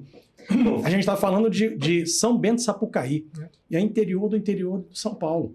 Então, mas aí é tudo que a gente estava falando. São empresários que tiveram lá, entenderam, reconheceram, criaram esse destino. Inclusive, vamos trazê-los para contar um pouco disso muito aqui. Bom. Isso vai ser muito legal. Olá, né? Olá. Olá, sim. É uma ideia, hein? E antigamente, um visitante da vinícola não se sentiria prestigiado se não tivesse um enólogo internacional. Hoje, tudo que ele quer é não ver alguém internacional. Que a história é a seguinte, como é que esse luxo mudou tão rapidamente 10 anos para cá, né? E será que é uma geração nova que está consumindo diferente? Será que é a entrada das mídias sociais? Eu tenho particularmente uma teoria porque eu vi isso acontecendo no meu negócio, né? No desenvolvimento que a gente faz, e a gente está... acho que assim, a questão do luxo ou do grande capital, ele está sempre na ponta das novidades, né? Então as tendências são criadas pelos grandes capitais do mundo, né? Então, para você investir massivo investimento de capital numa propriedade ou num empreendimento de alto luxo, em qualquer que seja o lugar do mundo, um novo destino, é um volume de capital muito grande. Então, precisa atender realmente, a primeira vertente é o luxo, é quem paga por isso, né? Então, a gente tem que aceitar que o empresário, no final das contas, e o empresário que consome o luxo e o alto luxo é que acaba abrindo as novas frentes de consumo e as tendências. Eu vejo, a teoria que eu carrego pelo que eu vi na experiência de mercado, é que o mercado já estava numa evolução de consumir diferente, de forma autêntica, ir aos lugares, experimentar, mas num nível muito ainda orgânico. Essa coisa estava mudando de forma orgânica. Quando todo mundo ficou preso, lockdown, e acho que é assim, a flor da pele, todo mundo teve aquele sentimento de que ou eu vou morrer, ou alguém vai morrer, que não seja eu, né? Não podia nem bater na mesa, né? Mas vamos bater. Pra isso. Mas, no final das contas, quando acabar, eu preciso ter experiências, eu preciso desfrutar daquilo que é autêntico, porque acho que teve uma reflexão muito forte do globo, né, das pessoas, 100 bilhões pensando igual. Eu não posso dar valor a coisas fúteis, né? Aliás, isso aqui, a gente tem dois exemplos interessantíssimos. Você tem na hospitalidade e você tem isso no mercado automotivo. Sim. Que o mercado automotivo, vamos dizer, ele precisa vender aquilo, ele precisa instigar o cliente dele. Até queria, Luca, que você contasse um pouco, vamos dizer, como é que as marcas e como é que a arquitetura enxerga isso, vamos dizer, efeito sinestésico, o ambiente feito para isso. Eu corroboro com o que você pensa, Marcos, porque assim, o impulsionamento, principalmente no segmento automotivo, foi gigantesco. E eu acho que é um misto de sensações que todos nós tivemos ali, né? Não vou dizer de individualismo, acho que em certo momento a coisa caminhou, talvez em algumas situações caminha para isso. Mas eu digo assim, é isso, as pessoas tiveram que ficar em casa, conviver com as famílias, conviver... E eu digo isso... Porque assim, todo mundo tinha, todo mundo, né? Tem as famílias e coisa e tal, mas o nosso convívio era fim de semana, era algumas horas do dia. Muito, né? Quando muito. Eu, por exemplo, Quando tenho a minha família e a família da minha esposa estão fora de São Paulo. Então, não se via, né? Então assim, e aí é esse voltar para dentro. E aí entender... eu fazer a minha própria comida, ou depois começou a pedir essa coisa toda e tal. Então as pessoas começaram a investir nelas mesmas, e não só no que os outros estão percebendo delas, entendeu? E nas próprias experiências. Nas né? próprias experiências. E pensar assim, eu tenho que fazer coisas diferentes porque eu venho fazendo a mesma coisa sempre, né? E Teve uma reflexão, replicando o que o outro faz, né? Então, acho que de mercado, na verdade, aconteceu foi uma aceleração de uma tendência que já existia. Eu acho que sim. Vocês concordam? Eu concordo. Não, eu concordo também, mas eu acho que a história do Covid, a história do Covid, desculpa, a teoria do Covid ter mudado a experiência do turismo, né? Tem estudos, inclusive, que mostram o quanto isso impactou no comportamento, né? Porque o turismo é uma extensão do comportamento humano. Aí que é muito mais viver do que ter, né? Mas quando a gente está falando do luxo, a gente está falando de uma categoria que pode fazer as duas coisas, ter e viver, né? Pode comprar o melhor carro e continuar fazendo a viagem para o melhor lugar. Com a questão da mudança, mas o luxo começou a ser consumido por uma faixa que não era. Né? Isso é interessante. É verdade. Isso é interessante. Que isso é muito interessante, que assim, eu estou colocando vocês na minha geração, mas eu sou de uma geração que aos 30 eu estava poupando, né? Eu estava montando o meu patrimônio. E isso mudou muito no comportamento não sei nem se são os millennials, porque tem tantos, mas essa geração dos 30, bem colocado já no mercado de trabalho e tal, porque eu aos 30 poderia pagar uma viagem de luxo, mas você ficava pensando duas vezes, né? Eu estou fazendo o meu patrimônio, não é o momento, eu vou deixar isso para mais para frente. Essa sensação do mais para frente, o Covid trouxe, eu tenho que viver agora. Então, essa geração bem colocada financeiramente, aos 30, aos 40, aos 20 e poucos, eles estão consumindo o luxo. E eles querem viver o agora e ter a experiência. Vai dar para fazer um patrimônio? Ok, não vai. Não sei se isso. E com a causa, associar causas. Quer dizer, tem então, muito a mudança isso, de né? prioridade mesmo. Então, no final das contas, tem uma questão geracional, porque se a gente estudar essa coisa das gerações dos baby boomers, eu sou a parte economista, né? Os baby boomers tinham essa visão da poupança, né? A poupança na economia nada mais é do que adiar o prazer. A aquisição, mais para frente eu faço. Agora é hora de poupar. Eu vou zelar isso, porque eu quero ter uma casa com minha família, etc. Tal. Poderia nem chegar lá, né? Eu estou no meu momento produtivo, então não é hora de ficar tendo experiências, né? E abrir a mão de férias, abrir a mão de um monte de coisas. Enfim. Eu acho que a Paula coloca uma coisa com muita precisão. Eu tive a oportunidade de ir num workshop que teve lá na Alemanha, de uma das marcas que a gente atende, E a dinâmica era exatamente sobre isso, né? Então, foram várias atividades que a gente teve. E aí tinha lá um momento que tinha uma psicóloga e ela foi colocando algumas questões para a gente relacionadas à percepção do luxo. E era um grupo muito eclético, tá? Não era, estava eu do Brasil, tinha um pessoal do México, da Inglaterra, da Itália, da França. Eles montam esses grupos ecléticos mesmo, né? E aí ela foi conduzindo umas perguntas e o que eu quero colocar aqui é que eu acabei respondendo corretamente algumas delas, ou várias delas, mas não estou colocando porque eu respondi corretamente. Ela olhou para mim e falou, mas como é que... Eu falei assim, é porque eu tenho uma filha adolescente. Então, a marca está olhando para essa geração que vai entrar nesse mercado de consumo, mercado de trabalho, mercado de consumo, e quais são os valores deles, né? E aí é isso. Então, autenticidade, eles seguem a empresa, né, que gostam, que tem uma mensagem que corresponde à expectativa deles, eles seguem no Instagram, TikTok, em tudo quanto é Então, você lugar. vê as crianças, já tem preferência. Qualquer deslize, então esse greenwashing, acaba. A marca, entendeu? O desejo de consumir aquela marca para aquele público acabou. Assim, e como é que isso reflete entendeu? na concessionária? Então, e aí, Jorge, é isso, é todo o preparo que você faz. Então, assim, a gente está falando da autenticidade, dessa coisa toda e tal. Então, hoje, a concessionária ela ainda é um espaço de venda de automóveis, mas ela especificamente essas marcas de luxo, elas vêm tratando a coisa de uma forma muito diferente. Então, dentro desse raciocínio da experiência e tudo mais, a gente não tem mais vendedor no salão. O salão que a gente fala no showroom. Então tem a ver um pouco com você estava, não tenho 500 caras aqui para me atender, alguém que já faz um approach ali, você já entrou, não, o que você quer, o que você não quer? Antigamente ia ser falta de serviço, né? Exato, não tem ninguém para me atender. Você entra e fica perdido, né, esperando alguém. Tem uma hostess, pergunta se eu quero um café, isso, aquilo, eu queria só olhar, vai olhar. Alguém pode me dar uma informação de um produto? Chama-se alguém que não é um vendedor, ele é um profissional de técnico. Né? Técnico, hoje, não é só técnico, né, características técnicas, mas entender o produto para aquele consumidor. Por quê?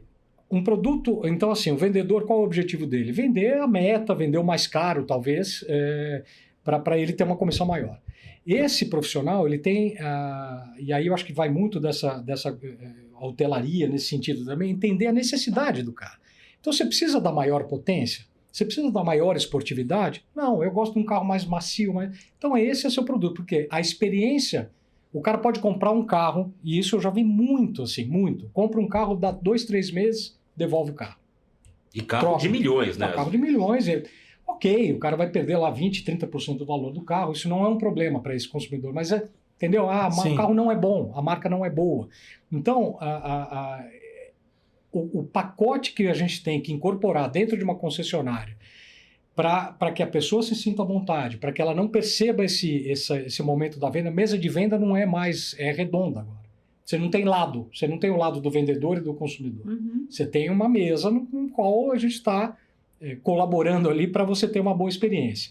E hoje está numa camada, e eu falo só dessas marcas mais de luxo mesmo, que é um conceito de multissensorial. Então, eles chamam de Customer Journey, é a jornada do cliente dentro da loja, e o multissensorial é você ter um áudio de qualidade bom, com uma música bacana, um aroma né, que agrada, específico, o som balanceado, uma decoração, a planta, é um pacote de coisas que nunca se olhou muito, principalmente nesse ambiente do automotivo, né? Puro, né? Neuromarketing. Por quê? Com essas pequenas coisas, você vai denotando um cuidado que a marca tem com tudo, na totalidade. Né? Então, aquilo vai induzindo uma pessoa a entender assim, o valor, não é o preço da coisa. Fala, isso aqui corresponde a essa coisa toda. Então, é muito interessante você trabalhar com essas marcas por conta disso. É como você colocou, o cara está pensando lá na frente, no consumidor que virá, e sempre tem uma fase de transição, né? Mas sim, o consumidor vem mudando muito e tem muito a ver com o que a Paula colocou. Não vou dizer imediatismo, mas a mudança... Eu tenho um amigo comprou um carro caro, porque ele falou, É isso. É agora. E Eu se vou eu não deixar tiver pra amanhã, mim, eu vou me furtar o prazer de... Mas comprou para ele, não é para ele fazer foto. Então, sim. é um pouco dessa diferença, voltando àquele ponto da ostentação para versus o luxo. Então, ele usa, ele vai na pista, É a experiência que ele queria ter. É a experiência para ele. Entendeu? Mas é só adicionando ao que o Luca está comentando, o profissional da hotelaria, da hospitalidade, já tem alguns anos, ele começou a ter, aí eu estou falando aqui da minha área, mas vários ramos de atuação, porque outros ramos começaram a buscar esse know-how hospitalidade para trazer a experiência, né? A gente está falando aqui do automotivo, é automotivo, eu posso falar assim, né? Mas a área de saúde buscou esse profissional para trazer, né? Exatamente, para trazer esse bem-estar, que isso impacta no negócio, né? No resultado. Tem a ver com a personificação da experiência, então, que é olhar a hospitalidade é esse, exatamente, né? É entender quem é a Paula, quem é o Luca, o que eles gostam de fazer, o que eu preciso entregar em termos de ser mais comedidos. Que é a história, sei lá, vou pegar aqui um exemplo bobo, né?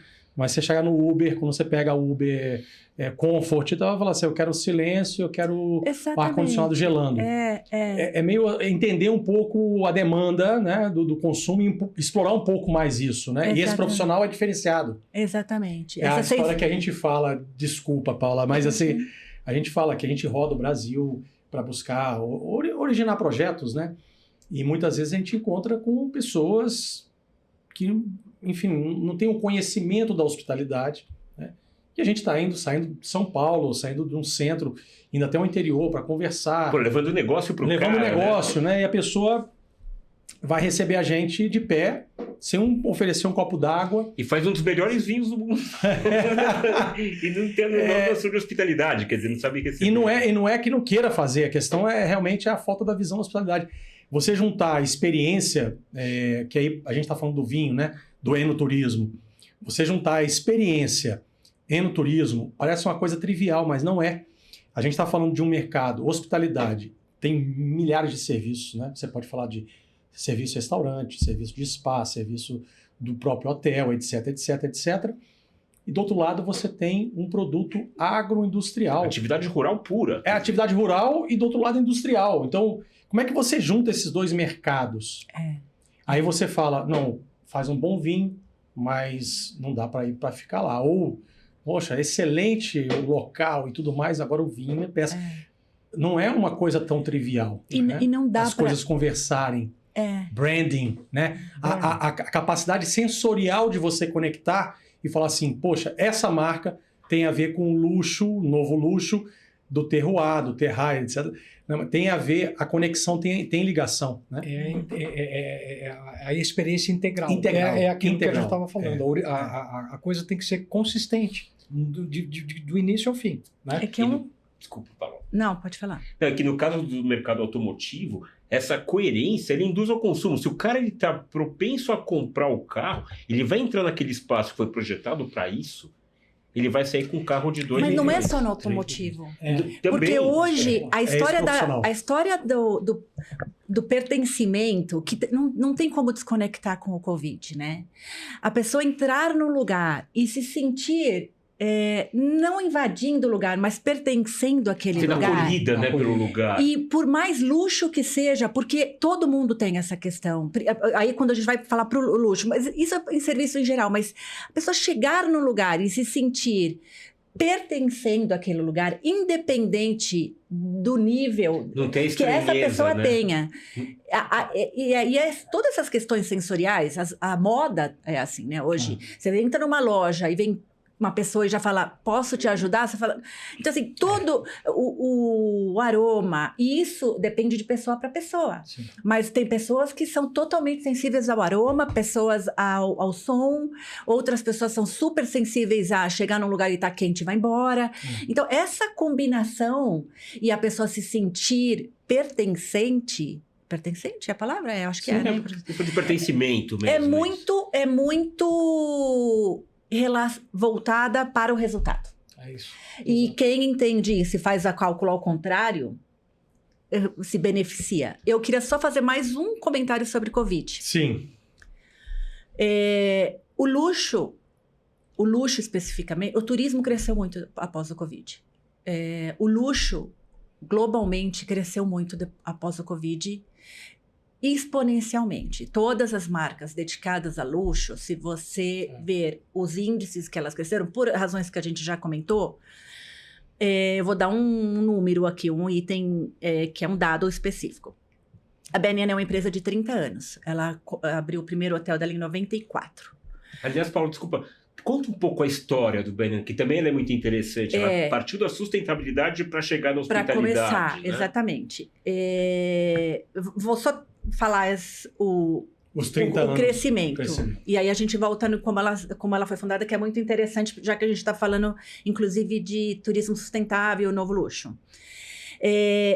Até 2000 Você falou 94, né? Ela começou em 94. Tá. Ela demorou 25 anos para chegar em 50 hotéis. Porque é uma empresa que trabalha com hotelaria super exclusiva e tal. E nunca foi o objetivo dela também grandes escalas não tem e massa, tal. né? O fato é que do Covid para cá, o ano passado, nós abrimos o hotel número 100. Nossa. Olha só. É um salto. Ou seja, 5 anos, Também né? precisa ser dito que ela criou outras marcas, além da marca Banyan Tree, que é exclusivamente dedicada a ultraluxo, mas a Banyan, ela no geral, a empresa, ela tem 8 marcas diferentes, mas todas voltadas, a grande maioria voltada ao luxo ou ultraluxo. Mas ela dobrou. Ou seja, dobrou, mas sem perder, Mas um quarto do sem tempo, perder né? a percepção da exclusividade. Mas Porque quando o você gap fala de da tempo, marca- a gente está falando de 25 e 5. Perfeito. Então, Nossa. que é pós-Covid. Então, esse é um dado bastante importante. E quando a gente olha especificamente Banyan Tree, que é a nossa marca ultraluxo, somada a outras 2 marcas nossas, Banyan Veia, que também é ultraluxo, a gente cresceu em 35% a 40%. Então, é um crescimento muito grande. Muito grande. Se não houvessem as outras marcas da companhia. E aí, como a empresa foi criada? A Banyan Tree hoje é uma empresa de capital aberto na Bolsa de Valores de Singapura, uma empresa baseada em Singapura, mas com um crescimento muito grande na Tailândia. Ela começou na Tailândia. E ela começou em 84, o casal fundador da empresa, e que hoje ainda é super atuante na empresa, era um casal muito jovem, e foram para Phuket. Mas eles eram de Singapura. Sim, Tá. sempre de Singapura. E estavam em Phuket e visitaram um terreno, não vou saber precisar agora, sei que é muito grande, e se apaixonaram por esse terreno. E, inclusive, se apaixonaram, porque tinham umas lagoas no terreno que eles acharam maravilhosas. Nossa. E as lagoas tinham uma cor linda e tal, não sei o quê. E eles compraram o terreno de imediato, sem fazer os famosos due diligence e todos os sets. A emoção movimenta a economia, né? Você vê que- Exatamente. E compraram o terreno. Quando foram fazer o teste do terreno e para começar a construir, descobriram que essas lagoas muito lindas, elas eram contaminadas. E a cor, inclusive, que Contaminação. era contaminação Nossa. de manganês. Não quero falar mais manganês. E aí eles não tiveram outra opção a não ser resolver, porque eles não podiam passar o terreno para frente. E aí eles trabalharam 10 anos na descontaminação dessa propriedade. Deveria saber, mas não sei. Foram plantadas, posso estar falando besteira, mas acho que 7.000 árvores. E um nesse dinheiro período. absurdo, né? Porque descontaminação... Um dinheiro absurdo. E fizeram esse local super descontaminado, sustentável e tudo mais. Hoje, esse é o local onde a companhia desenvolveu todas as marcas da companhia, um número grande de hotéis e residências de luxo, todas com uma marca. E aí foi, inclusive, o desenvolvimento da região e do entorno e da população, foi todo a mão de obra e tal desse terreno, que seria bastante relevante eu falar o tamanho, ele é muito grande.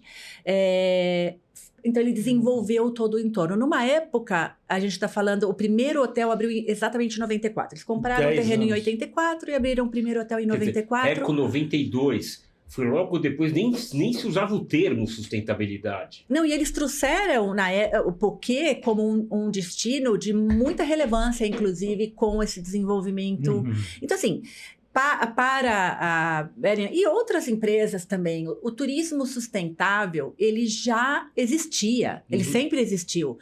As pessoas buscarem conexão ao invés de ostentação, sempre existiu no luxo, mas não com a força que hoje, globalmente, e destinos que não reconheciam esse modelo de turismo, né?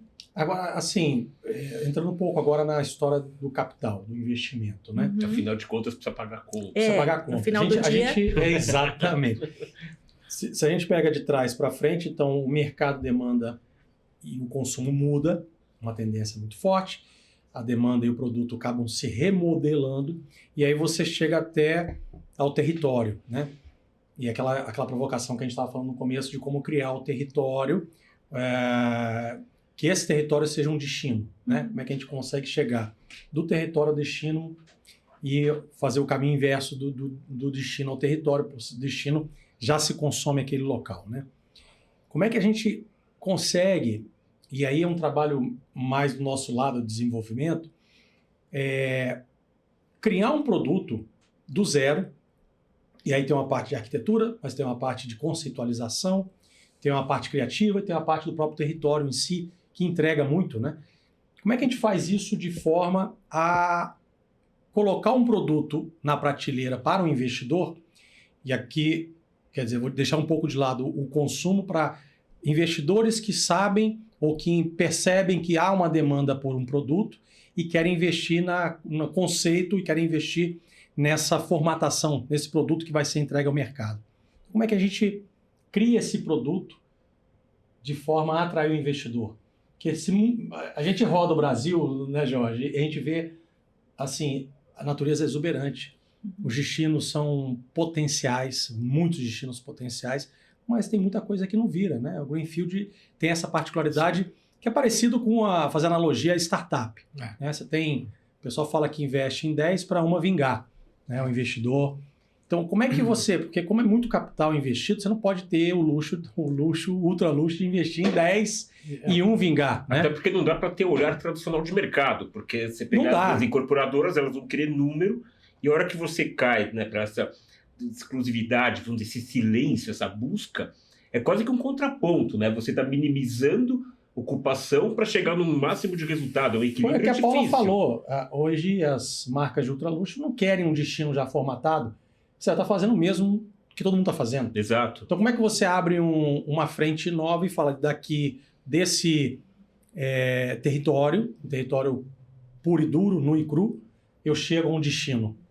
Como é que eu consigo formatar para que o mercado de capital, porque no final das contas, assim, se por um lado eu vejo muito, como economista, eu vejo muito a questão para onde as coisas estão indo, né? Então, de um lado, o consumo, e a gente está falando e reiterando isso, o consumo é exponencial para a experiência.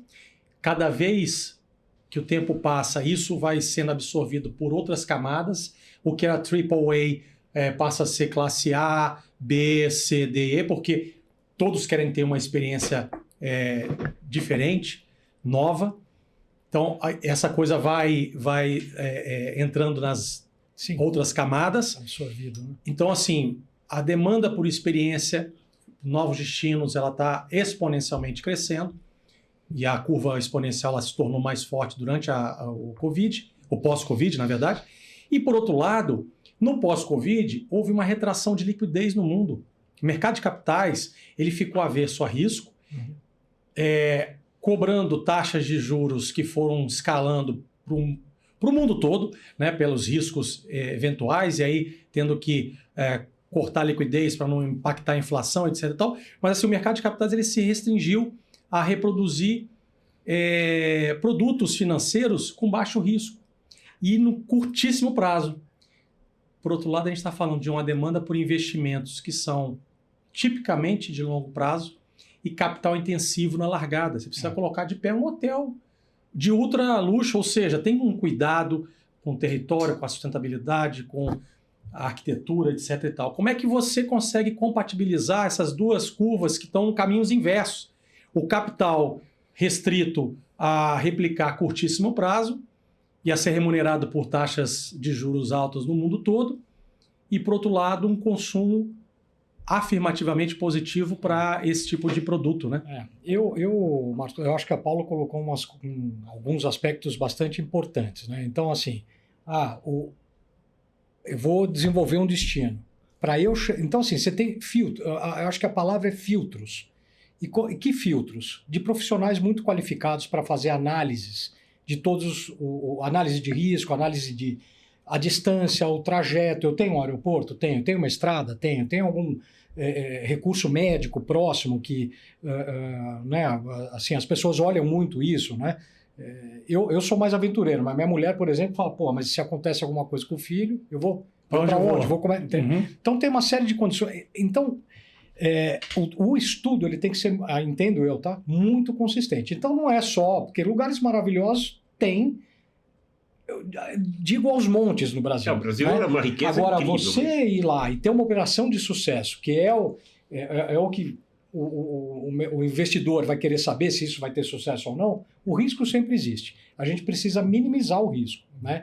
Então, acho que tem todo esse... Não é empacotamento, tá? É uma análise muito criteriosa, muito segura dos riscos que tem e dos que não tem, né? Então, você tem uma redução ou um aumento da taxa de sucesso, né? Do percentual que você pode vir a ter sucesso. E acho que fora isso é pensar em escalonamento de investimento.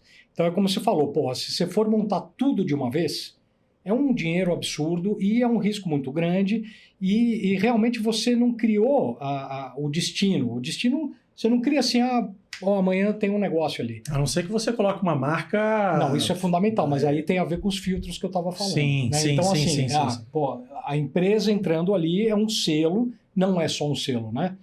A gente sabe, é como a Paula colocou, pô, o cara vai no hotel ali, não precisa ter mais elementos arquitetônicos que identificam a marca, mas sabem que aquela marca vai trazer um pacote de qualidade e de sustentabilidade, tudo isso que a gente está falando, de experiência, que está adequado àquela região. E para o investidor, na verdade, trazer a marca é a expressão de replicar um modelo bem-sucedido, mitigando risco. Exatamente isso que eu ia falar, mitigar risco. Então, assim, é isso. A gente atendendo determinadas marcas, aí falo do meu negócio, falo, pô, se esse cara faz para uma Porsche, faz para uma Jaguar Land Rover, qualidades ele tem, entendeu? Então, eu não preciso, talvez, falar tanto de mim, porque eu tenho essa qualificação subjetiva, né? Então isso é fundamental, mas aí de novo, está dentro do pacote de business que você está montando e oferecendo ao mercado investidor, essa qualificação subjetiva, vamos dizer, né? Eu digo subjetiva por quê? Porque ninguém tem como garantir o 100% percepção, do sucesso, né? Percepção. Percepção e eu acho que indicadores. Se o fulano entrou, então, assim, tem, né, não entra em aventura, né?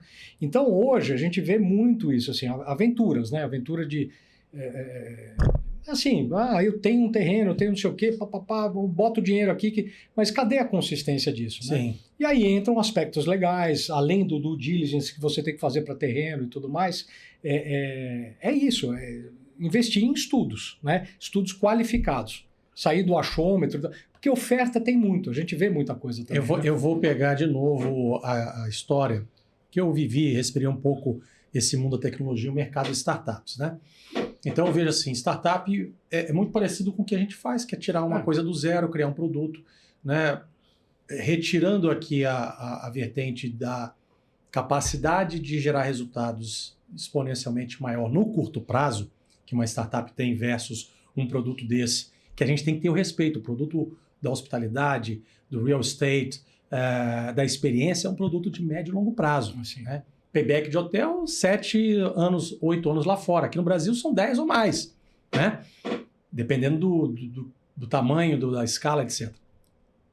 Quando a gente olha a startup, eu conversando com os fundos, venture capital e tal, a percepção principal é assim, como é que eu tiro o risco de um negócio que não existe, ou de um mercado que não existe? Primeiro assim, eu sinto um cheiro, o mercado é enorme. Então assim, se eu errar, eu caio num mercado bilionário. Então O meu erro ou o meu acerto vai ser ganhar mais ou ganhar menos. Eu ganho. O que é eu mitigo o risco? Tem uma coisa. A pessoa que está desenvolvendo o negócio. Então, a peça-chave da mitigação de risco de uma empresa nova de tecnologia é quem está executando o plano de negócio.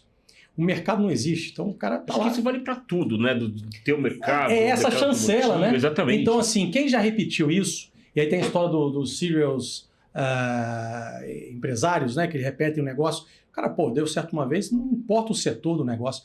E eu acho que é muito dos projetos é isso, você conseguir mitigar riscos que são controláveis, que tem outros riscos que não são controláveis, né? Então você traz uma chancela operacional, estou tirando o risco de que alguém, de alguma maneira, validou o plano de negócio em taxa de ocupação, em ADR, e etc, que o modelo financeiro, no final, tem que rodar, né? Até porque são negócios inovativos, normalmente. Então, se você não traz essa mitigação de risco, você não consegue convencer o dinheiro, né? Na verdade, assim, como você começou a pergunta, que foi...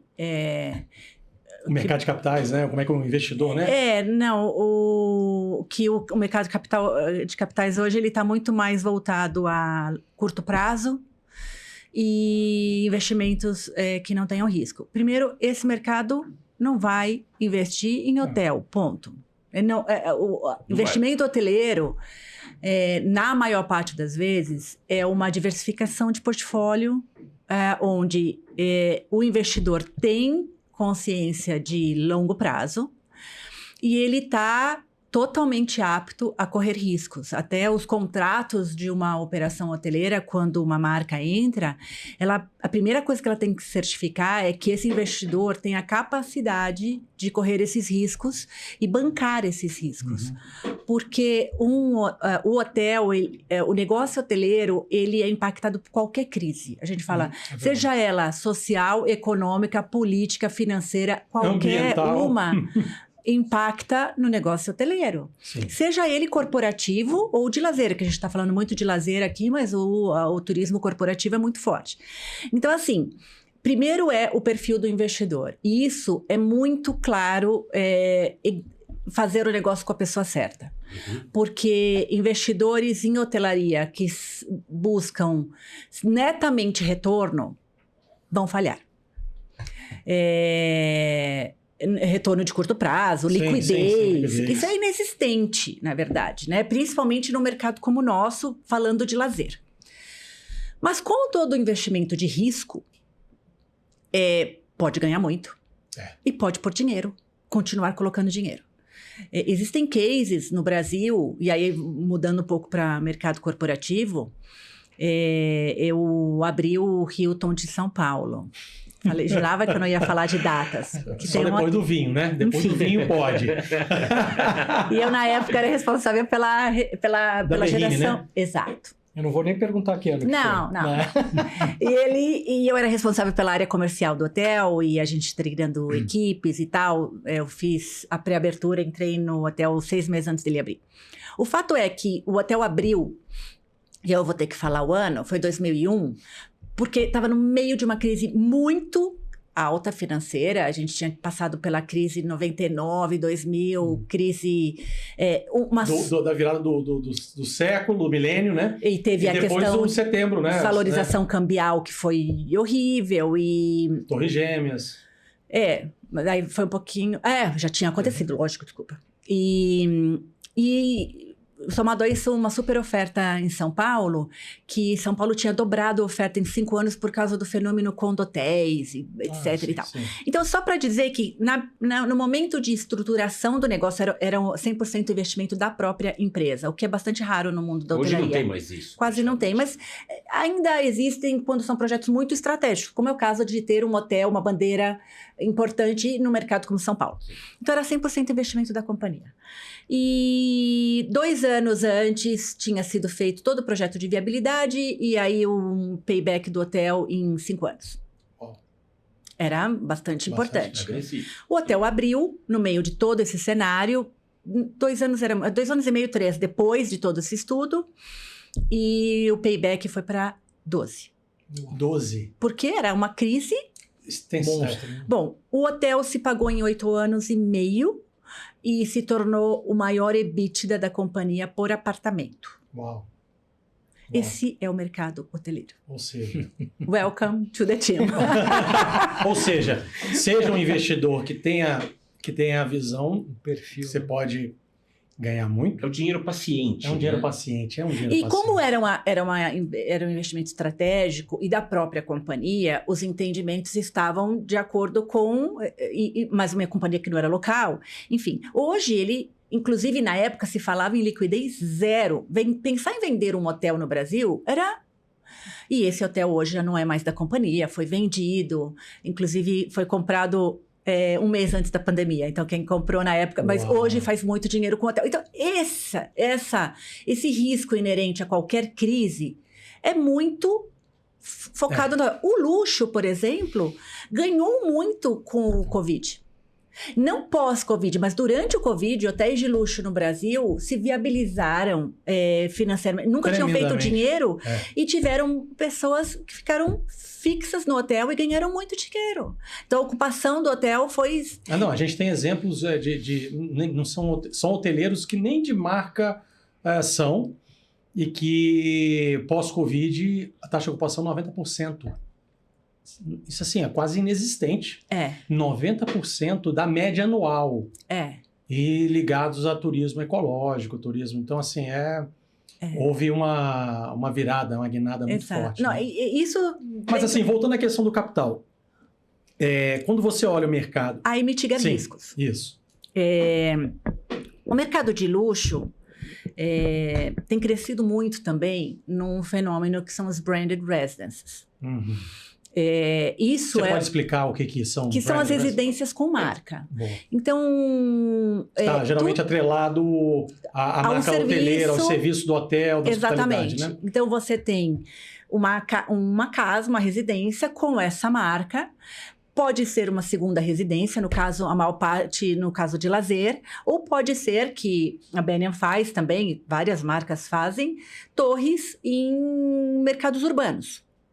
Como aqui em São Paulo, a gente tem, Four Seasons fez, num momento infelizmente errado, mas você tem Rosewood, que tem Branded Residence, você tem o W com Branded Residence, tem o próprio antigo Four Seasons, hoje é JW, o Faena foi lançado, que estou fazendo divulgação de várias marcas. Mas... Até do luxo automobilístico lançaram Pininfarina, né, lançaram... A Porsche tem em alguns lugares no mundo. A moda entrou muito também nesse mercado. A moda e o automobilístico, ele eu nunca sei se é automobilístico ou automotivo, né? Automotivo. Eles são muito fortes no branded residence. A hotelaria, ela normalmente se vende como um benefício porque ela oferece hospitalidade além da marca, do status que a marca traz. Ela oferece Então, assim, mitigadores de risco. Muitos projetos são desenhados com branded residence, porque é um fluxo financeiro, um modelo financeiro muito diferente do hotel. E o hotel dá esse premium de venda para as marcas as residências com marca, e isso equaliza, muitas vezes, o formato financeiro do negócio. Um hotel netamente luxo, sozinho, sem... O real estate, né? No final, o real estate só o real estate hotel, ele realmente é complicado no mundo inteiro de fechar a conta. Mas é por isso que, assim, o trabalho nosso, a gente provocou essa conversa porque a gente vê muito os espaços, territórios e os empresários ou terrenistas ou donos, né, das propriedades com aquela volúpia de, tem uma tendência, estão vendo o mercado consumindo, porque de fato... Só que o capital não chega. E aí, não, mas eu tenho um terreno, Você tem que fazer uma criação, uma estruturação de um produto. Exatamente. Que esse mercado de capitais, eventualmente, enxerga a oportunidade, mas ele tem os requisitos básicos. Isso é consistência. Não, os requisitos básicos, a mitigação de risco que a gente está falando, repetindo e tal, mas assim, o que eu entrego para ele no curto prazo? Muitas vezes são 3 componentes no mesmo território. Você tem que ter um componente de curto prazo, tem que ter um componente de longo prazo, que sustente o negócio no tempo e tem que ter um componente da experiência que faz a sinergia entre eles. Então, a gente brinca, né, que o enoturismo, por exemplo, o vinho e o território do vinho, ele tem essa coisa de composição do território, a hospitalidade como um grande valor agregado e sustentável no longo prazo. No curtíssimo prazo ou no curto prazo, uma parte imobiliária que pode ser direcionada, seja através de um condotel, seja através de loteamento, residências de forma exclusiva. E a terceira componente é a componente sinergética, né? Ou sinestésica, como a gente estava falando, que é para gerar uma sinergia e o envolvimento das outras unidades de negócio que vão acabar ganhando mais no ticket médio, na fidelização do cliente, na repetição, né, da experiência, porque, por exemplo, você pega o vinho, você consegue trabalhar ao longo das 4 estações uma redução da exposição à sazonalidade, por exemplo. Né? Você tem um momento de fazer a poda, da experiência, até quem é biodinâmico, por exemplo, pode fazer o chás, o outro vai fazer a colheita, a vindima, a vinificação. Você pode fazer programas ao longo de um ano todo e o cliente estará lá. Né? Então, eu acho que tem essa capacidade no desenvolvimento, quando é um Greenfield, que já é um desafio. Greenfield é um desafio. Greenfield no Brasil é o desafio do desafio do desafio. Né? O proprietário dentro disso, quer dizer, o desafio de convencer o proprietário que você tem que montar esse ecossistema inteiro para o negócio do cara dar certo, porque ele acha que a terra dele vale muito. Para atrair, não é nem dar certo ainda, Exato. Né? Para atrair o investidor para fazer dar certo, né? Porque muitas vezes ele também não tem a capacidade de financiar ele mesmo, porque, de novo, né? Botar um hotel de pé e muitas vezes você vai fasear isso ao longo de décadas. E até mesmo o proprietário não está afim de esperar esse tempo todo, né? Só que a terra dele só vai valer tudo aquilo que ele imagina se tudo isso acontecer. Quer dizer, então... E essa é uma dificuldade, porque geralmente você chega no proprietário, ele já quer atribuir ao valor da terra dentro do negócio como se tudo isso tivesse acontecido, né?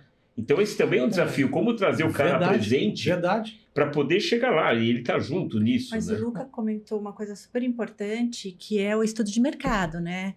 Porque assim, as pessoas normalmente, e isso eu vejo desde que eu comecei a trabalhar em expansão com grandes marcas, as pessoas te chamam e falam, mas você não acha que vai dar certo? Não, mas qual é a opinião da Bennion sobre esse negócio? A Bennion tá... assim, né? Contratou uma pessoa local que tem conhecimento, mas não conhecimento de todos os mercados. Não é impossível. Então, assim, existem estudos de mercados que são específicos. Recentemente, num evento que eu participei, foi uma empresa para fazer, ela faz estudo de mercado de branded residence específico. E ele falou, o maior erro que a gente ouve é que a pessoa vai fazer um hotel e já quer que o estudo de mercado de hotel também fala de branded. Muitas vezes não dá. Pode ser que dê, mas muitas vezes não dá. Então, são estudos, são negócios diferentes. E no mercado novo? Porque tem lugares que não tem nada e você vai criar um destino. Não, mas o estudo de mercado, o grande problema e o erro das pessoas é achar que estudo de mercado é benchmark. Lógico, o benchmark existe. Então, mas é um caguete. Mas é um problema no Brasil. Mas, por exemplo, a gente falou aqui durante a nossa conversa, acessibilidade. Não, eu sei que isso qualquer pessoa pode fazer, mas assim, malha aérea, frequência, a condição toda, público, né, opiniões. Vias. E quem vai nos hotéis, mesmo que não sejam benchmark, na região, para dizer, o público, assim, essas pessoas têm informações riquíssimas. Tem pessoas que vêm aqui e gostaria de ter uma coisa... Não tem. Então, assim, as empresas da região, o entretenimento da região, então, tudo isso junto demora um tempo que um executivo de uma marca hoteleira não vai fazer isso por si só, a marca hoteleira não vai fazer. Agora, o estudo de mercado vai te dar... Lógico, não vai te dar um selo de garantia de retorno de investimento. Vai dar um direcionamento. Vai te dar um direcionamento para um negócio específico. E aí as pessoas gostam muito de dizer isso, né? Dono de terreno gostam de dizer isso. Não, é que a gente tem terreno aqui há muito tempo. Eu já fiz um estudo, vou te entregar. Não, mas assim, quem fez? Não, tá bem completo e tal. E para o que ele acha que é um bom negócio para lá. Ele né? pode conhecer, e com todo o respeito do conhecimento dessa pessoa da região, mas não são pessoas da região que vão sustentar o negócio. São pessoas que vão vir de fora para aquela região e que precisam ouvir pessoas da região, incluindo ele, para ter um... Isso é muito interessante, porque é o seguinte, eu diria, pegando aqui os nossos trabalhos de desenvolvimento, olhando agora o que a gente faz no dia a dia, né? Se eu pudesse dividir da onde vem o nosso cliente, né? Tem uma linha que é o cliente, que é o investidor, que quer originar um negócio. Então, ele fala assim, eu preciso de um território com essa qualificação. Esse aqui é um tipo de adquirente, cliente nosso. São raros porque a gente vive num mercado em que o investidor é disputado e ele também, muitas vezes, ele já tem uma opinião própria de onde vai investir, de como vai investir, mas isso aqui também acontece. Existe o outro, que é o empresário que tem a percepção de que ele tem ali uma oportunidade no território e tal, e ele contrata para que a gente desenvolva, né? Mas ele já tem uma linha de pensamento que ele não é capaz de fazer essa entrega, né? Então, ele fala assim, poxa, eu sinto que aqui para de pé um produto hoteleiro, um produto ligado à experiência, etc e tal, mas eu trabalho com outra coisa, não tem nada a ver. Por acaso eu tenho um terreno. Não é meu negócio. Não é meu negócio. E aí a história do ego, né? E tem o terceiro, que ele vai buscar, eu acho que é muito do empresário brasileiro também, que assim, vai buscar por meios próprios. E assim, a chance desse cara chegar e conseguir fazer um negócio, executar um negócio de sucesso, sustentável, é muito baixa. Esse aqui, ele acaba sendo indicado, é engraçado, porque algumas redes hoteleiras que têm relacionamento com a gente falam, olha, chegou esse produto, chegou esse território, conversa com o proprietário, porque não tem como. Eu, como rede hoteleira, eu não tenho, primeiro, eu não vou investir, segundo, eu não posso analisar um território para dizer se cabe ou não cabe. Eu preciso de alguém que venha e faça o estudo de mercado, crie o produto, etc, etc. Como vocês já conhecem um pré-requisito, então tem uma terceira linha, mas essa linha aqui muitas vezes se esbarra exatamente na percepção do proprietário de que ele é capaz de atender o requisito do capital. Então, mas a gente foi no evento do governo do estado, onde estava o capital, e falava, não, o capital tem, o que falta são os seus projetos estruturados, porque chega aqui o empresário, o dono da terra, tal, não, tem um projeto lindo, não sei o quê. O banco, vamos dizer, o agente financeiro falou, não quero tratar com o cara, eu quero tratar com uma estrutura. Tem a ver com o que a Paula estava falando, é isso. Eu tenho, né? Eu fiz o estudo, eu tenho um projeto, eu tenho... E aí é exatamente o que você falou, o tipo de empresário, proprietário, empresário que sabe tudo também, né? Então... Como é que está esse olhar, Paula? Porque muitas vezes a gente percebe também, isso eu vejo lá fora, nos projetos que a gente tem em Portugal, etc., na Europa, que... Alguns investidores institucionais, eles gostam de acompanhar a marca. Então, vamos falar, o Banyan vai expandir, vai abrir na América Latina 2 novas operações. Já tem um grupo de investidores pré-qualificados ou que tem uma intenção de sempre investir na marca porque gostam da marca ou porque já tem um relacionamento bem sucedido com as operações do passado. Como é que você está enxergando, quando você conversa com os investidores institucionais e tudo mais, a atratividade do Brasil no momento que a gente está? É um momento frágil, eu sei. Mas, por outro lado, tem uma parte geopolítica muito positiva, né? Essa guerra toda, tudo acontecendo lá, Oriente Médio, uma tensão entre o Norte e a Ásia. E Brasil meio que isento nessa história toda no sentido geopolítico. É claro que tem toda uma situação... inversa aqui nas outras questões políticas e jurídicas, vamos dizer assim, né, da estabilidade jurídica do país. Como é que o investidor olha para o mercado brasileiro, principalmente o mercado da hospitalidade? E o que está pintando de nós? Pergunta difícil essa, hein? Não. No vinho, a verdade. Eu tô no pensando vinho, a verdade. Aqui, eu tô pensando se eu falo, na verdade... Esse é um corte, hein, pessoal? Aguarda aí. A resposta sincera é que não existe esse investidor internacional para o Brasil ainda. Não tem a no confiança, turismo. né? Talvez esse fenômeno, né, que não é um fenômeno, é um desastre, mas a questão da guerra e a gente ser uma opção mais segura, tão diversa, totalmente diversa culturalmente.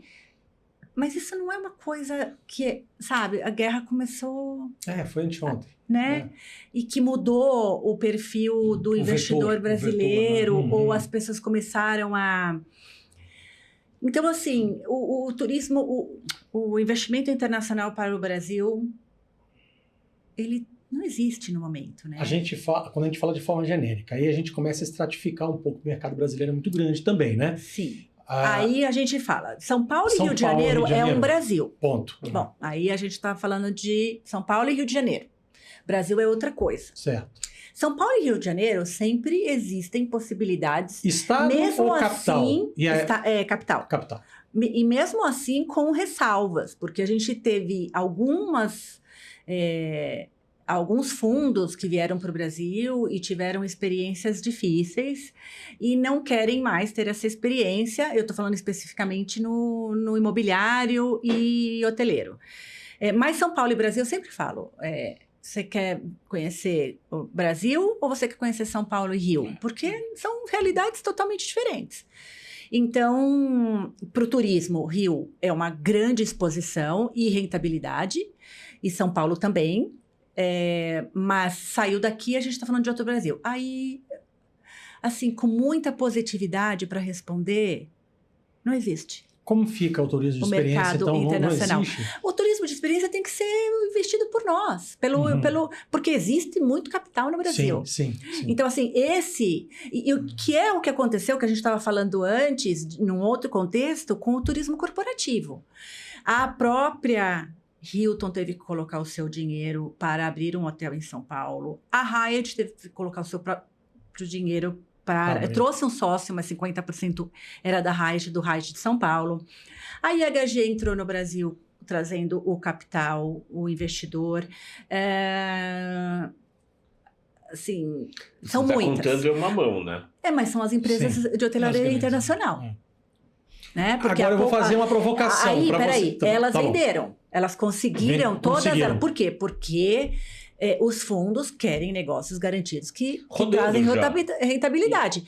Mas rodaram muitos anos sem ninguém ter interesse. Mas o negócio hoteleiro se tornou atrativo, corporativo. Vai acontecer isso com o turismo de lazer?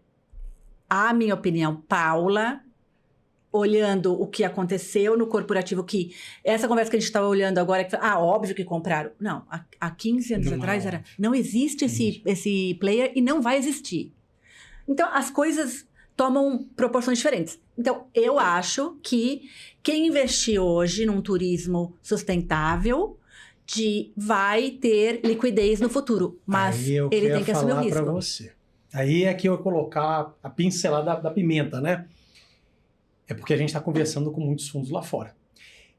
O tradicional fundo ou a visão o venture ou private equity que faz a aquisição do greenfield para depois vender a operação para um private equity, etc e tal, realmente eu acho que tem muitas oportunidades no restante do globo e Brasil numa delas.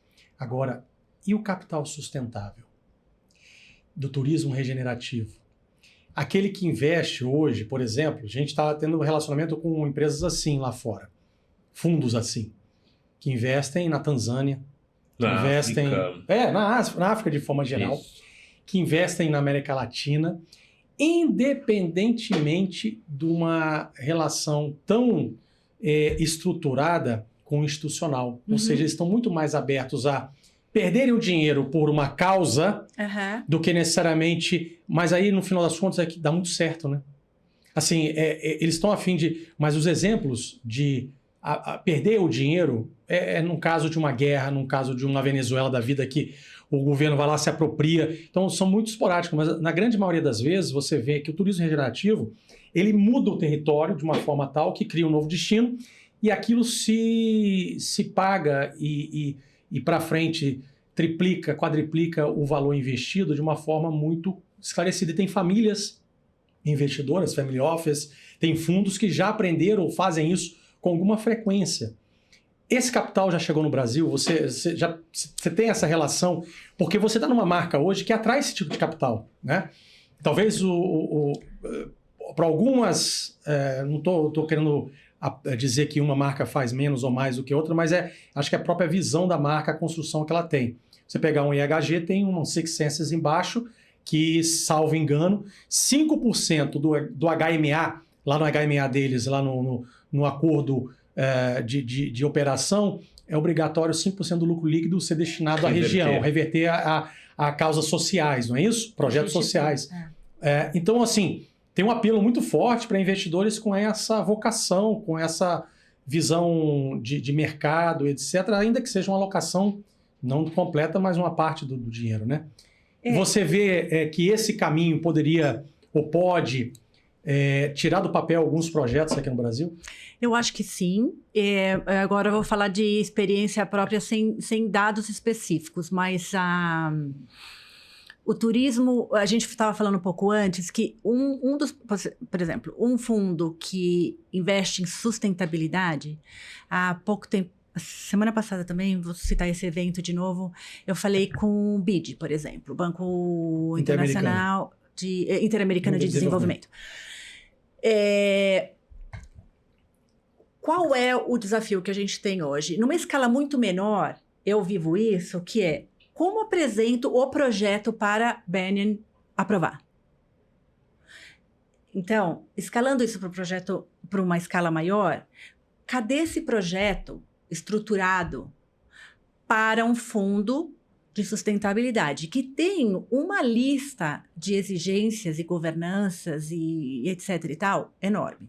Para o Banco Interamericano de Desenvolvimento, que inclusive a pessoa que tinha essa posição era um brasileiro, muito conhecido meu, que não está mais. Assim, quando eles explicam o checklist deles de avaliação do projeto... Não. Parece impossível, porque, né? assim, já expliquei qual é o nosso... Então, assim, eu acho que nós estamos nesse caminho, mas nós não estamos lá ainda. A falta para atrair esse dinheiro. Porque nós temos tem uma questão institucional, país mesmo, porque a gente não prepara... Um exemplo nosso, a gente estava há 2 semanas conversando com o Fundo Internacional, aprendendo o projeto, quer dizer, para a gente está óbvio, o SG, sustentabilidade está lá aplicado, quer dizer, não precisa ficar falando, até para não parecer clichê. Terminou toda a apresentação, o cara falou, mas e essas questões de SG? Onde está a sustentabilidade no projeto? A gente quase falou, mas está em tudo. Ele falou, não, tem que ter o capítulo, tem que estar explícito isso. E a gente voltou atrás para colocar esse capítulo.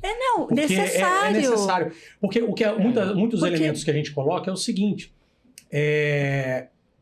lá fora já tem uma versão muito grande, a greenwashing, né? Você fica lavando dinheiro verde, né? Você precisa ter uma ação afirmativa, né? Então, tudo bem. Mas falta, sabe o quê? Falta a transparência, a governança de que o dinheiro está sendo alocado para algo efetivamente de resultado positivo, seja social, ambiental, comprovável, auditável, exatamente.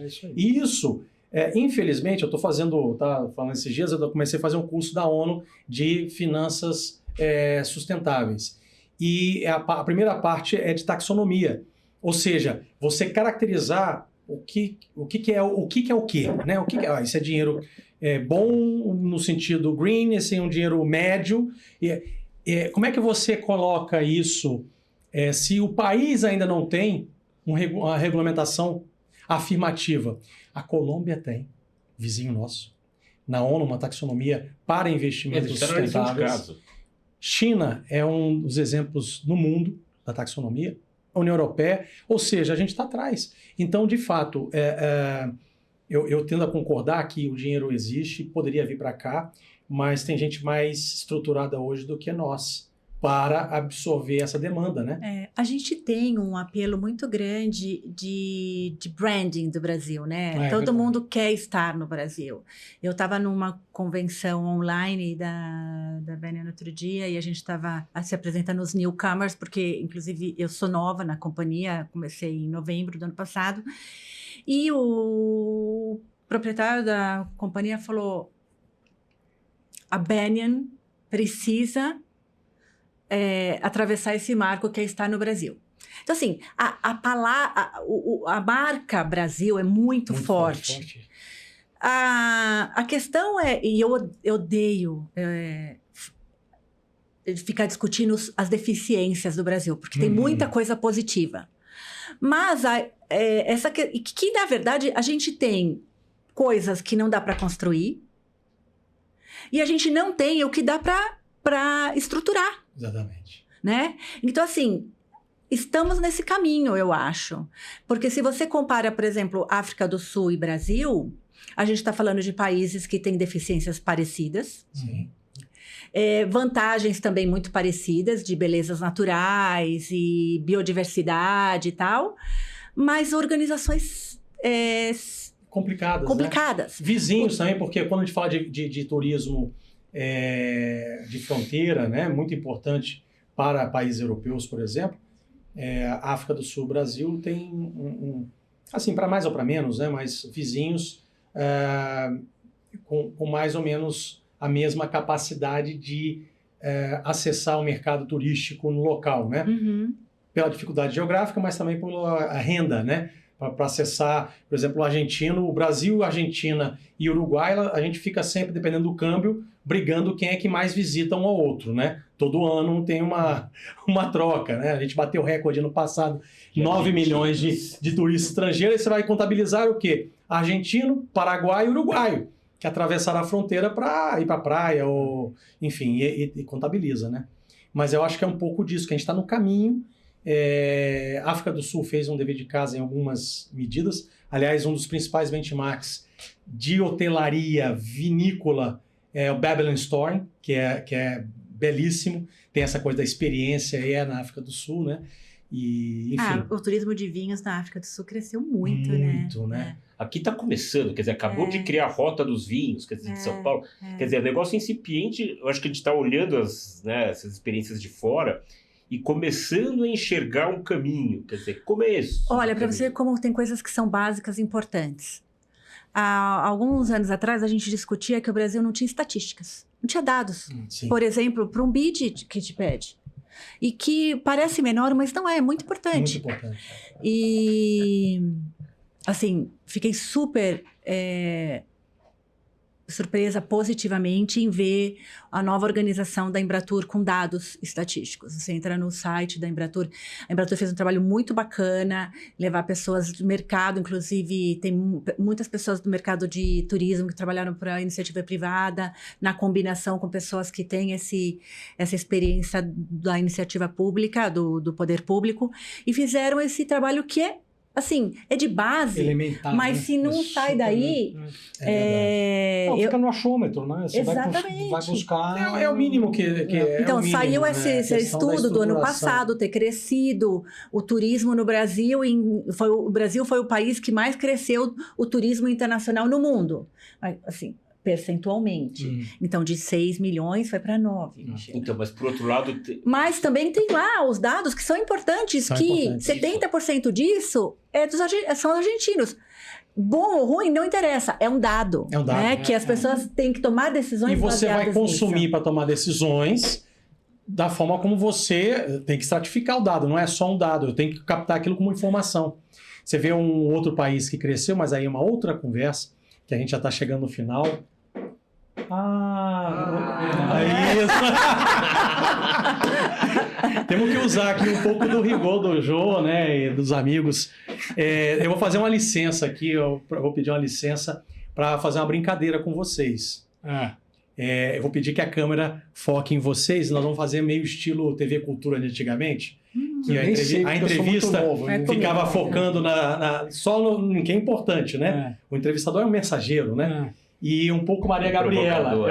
É um ping-pong da Maria Gabriela. Então, são perguntas rápidas, são só 5 perguntas. Tá bom. E o que vier na cabeça.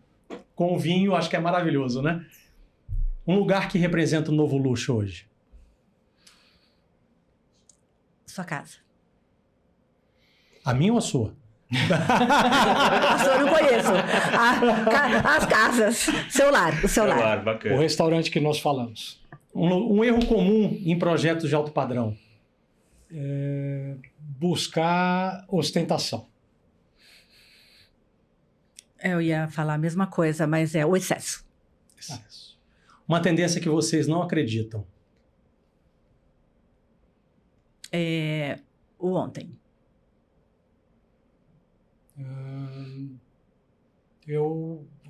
Essa foi difícil. Essa perpetuação, acho, do exagero, né? O que não pode faltar numa experiência do novo luxo? Autenticidade. Pertencimento. Luxo em uma palavra.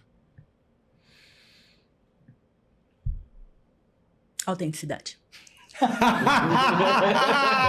Agora eu vou ver. Ela foi autêntica. Ela foi autêntica. Pertencimento, né?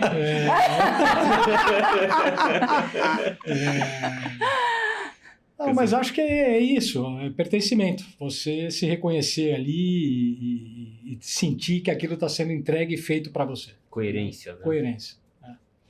Muito bom. Paula, Luca, sensacional. Sensacional. Sensacional. Agradecer a vocês. Esperem para o próximo episódio, para os próximos, na verdade, que serão todos daqui para igual, né?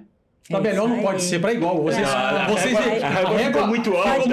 Pode dizer para melhor. A gente Nossa, vai assistir, mas assim, né, Luca? A gente vai assistir. Olha, inauguramos assim, eu vou brincar de novo também com o pé direito, né? Porque no final do ano a gente não podia nem ser com direito nem com esquerdo.